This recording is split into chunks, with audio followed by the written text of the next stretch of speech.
Hello everybody, welcome back to Cinema Savvy. It is myself, George, with a very special video, and today I'm going to be giving my top 10 films of 2023. Of course, the year is drawing to an end.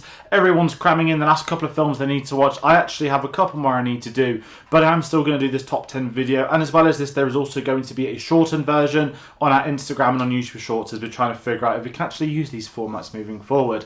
But I'm going to be going through my ranking from 10th place down to 1st. And before I get into that, I do want to hear from people at home. So please comment the films you've got in your top 10 list, the films maybe you disagree with me. You're wondering where are some of these obvious ones that could be missing or whatnot. I'm curious, and what I'm going to say, 2023 has been a phenomenal year for film, for the industry. Well, maybe not the industry given the strikes and everything and the studios, but it has been a phenomenal year for the films that have been released.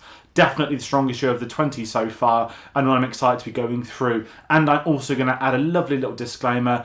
I am based in the United Kingdom, therefore I'm going with the United Kingdom release dates as I always do. This does not include ones that have been at like limited festivals, that have had like a screening, and all going to actually get wide releases next year. So off the top of my head, that's films such as The Holdovers, Priscilla, The Iron Claw, a couple of others. And that also means that there could be some films that came out last year in other territories, but of course had a 2023 release here in the United Kingdom.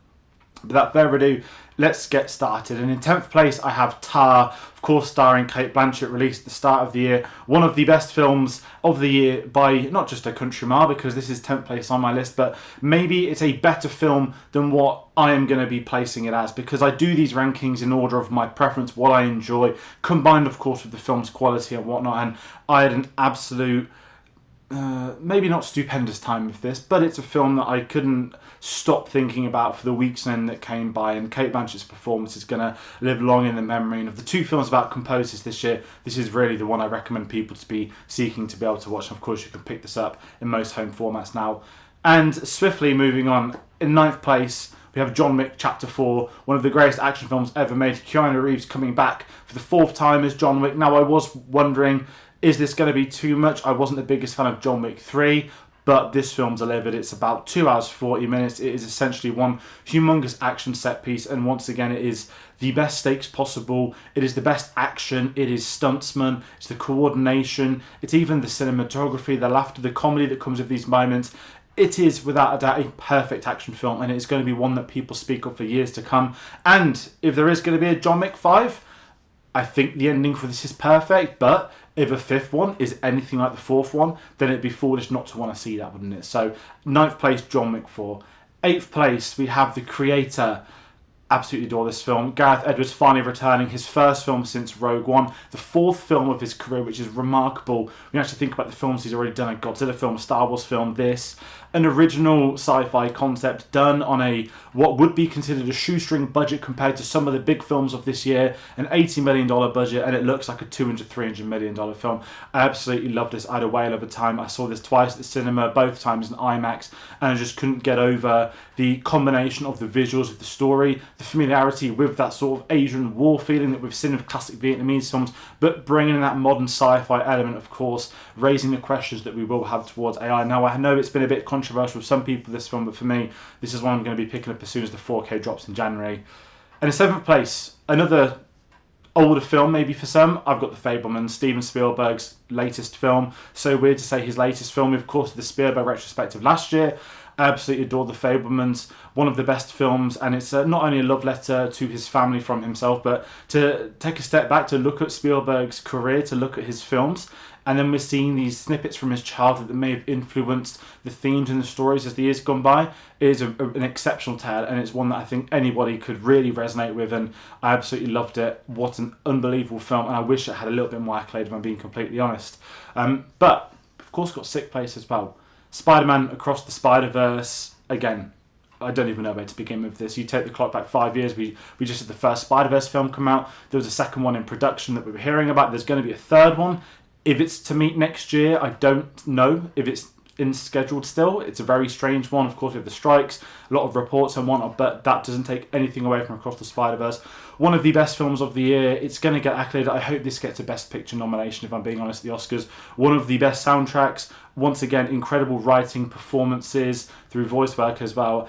Animation's a really interesting one that this year, especially with Guillermo del Toro's Pinocchio, we've had those discussions about animation being more than animation is cinema, and you see it in films such as this. The fact that a 2-hour 20 runtime, I believe, makes this the longest animated film of all time, and I can understand that, and it's once again a film that so many people gravitated towards. I think I saw it 3 times at the cinema. I was very lucky in winning those Air Jordans as well, so I've got them, which I can wait to Spider-Man films in the future, but definitely one that's very, very welcome on this list. And in 5th place, one of 2 from Barbenheimer, Barbie. I absolutely adored Barbie. I've seen it multiple times since I picked it up on 4K.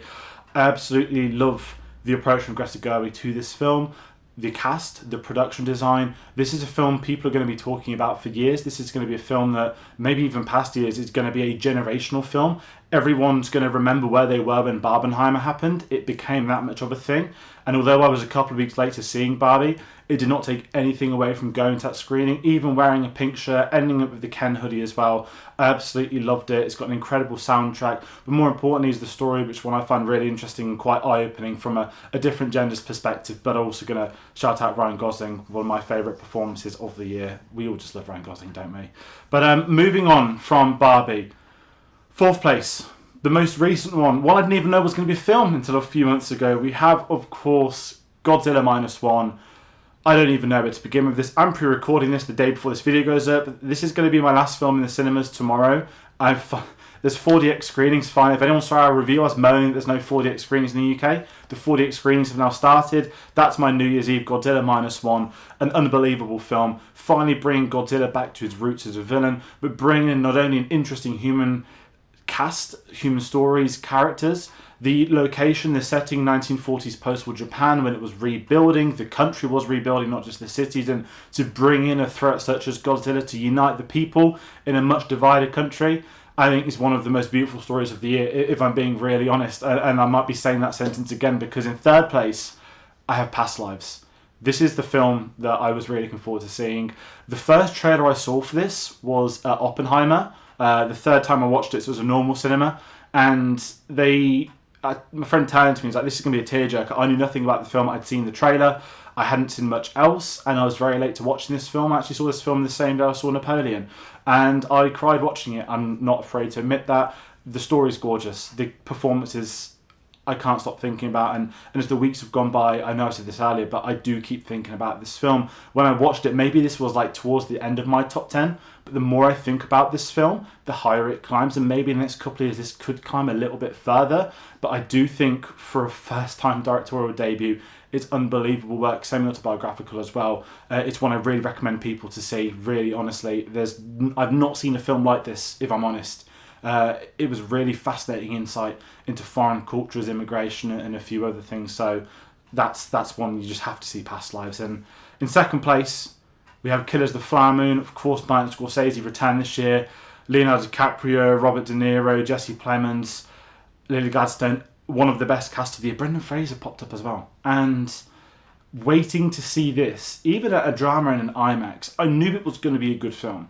And it's rude to assume that sometimes heading in, but when Apple are happily waiting an extra year to release this film, to not push it to be for the prior award season, they're happy to wait for Scorsese to finish it, is a really interesting approach from a streaming service, because we know Netflix wouldn't give anyone else the luxury, but for Scorsese to finally have this film made out in the public domain, financially it's done very well in the concept of streaming films. I think it's the 2nd highest grossing streaming film ever made after Napoleon. I mean, it's one that I think isn't just resonating, but we're seeing some of the best actors of the generation working with actors from prior generation and one of the greatest filmmakers of all time, telling a real life story as well, something that very few people outside of America had probably ever heard of. People inside America, I'd be very curious to know about their history with the real life story, but it's quite eye-opening, and it's got one of the more powerful final scenes of this year, with Scorsese, of course, himself appearing in those moments. But obviously we have a number one. We have a number one film to talk about. And it's not a surprise, is it? It's Oppenheimer. Christopher Nolan's return to the big screen, 70mm IMAX. A 4 a.m. alarm that got me down to the BFI for 8 a.m. screening that was sold out. A film sold out on loop for days and days and weeks at that cinema. I couldn't get over this film. I was meant to watch Barbie straight after Oppenheimer, and I had to cancel the screening because I was emotionally not in a state to be watching anything else, and I just couldn't get the film out of my head for days. I watched it 3 times, one each day, by the way, that opening weekend. And the more I thought about it, the more powerful it is. It's got Cillian Murphy's best performance of his career. Listen, Peaky Blinders is one of my favourite shows ever made, but I'm going to look at Oppenheimer as a definitive role. And I really do think this is the film that Chris Nolan's film career has built towards, if I'm being honest. You look at everything he's done in his previous films, even mentions of Oppenheimer using the atomic bomb, other scientists with films like The Prestige. It's really interesting that this film is almost a compilation of his entire career, and I do think it is the best film he has directed. Dunkirk, I used to say, has that. I do think Oppenheimer has that now, and I'm going to be very excited come award season, see what this could potentially do. And of course, it is well stating the film has grossed $950 million on a $100 million budget. That's right, a 3-hour film about the scientists who developed the nuclear bomb, the 3rd highest grossing film of 2023. What a remarkable story. And to bring Barbie into it, Barbenheimer, one of the biggest social media phenomena, probably the real winner of cinema this year, was the general public going to watch films such as Barbie and Oppenheimer, not the standard Marvel or DC films. It's showing audiences' perceptions are changing, and that's a really exciting thing. At the same time, you're allowed to have that, and I'm interested to see maybe what other studios want to do down the line, and hopefully they'll learn the right lessons from this, although known studios probably not. But this has been my top 10 of 2023.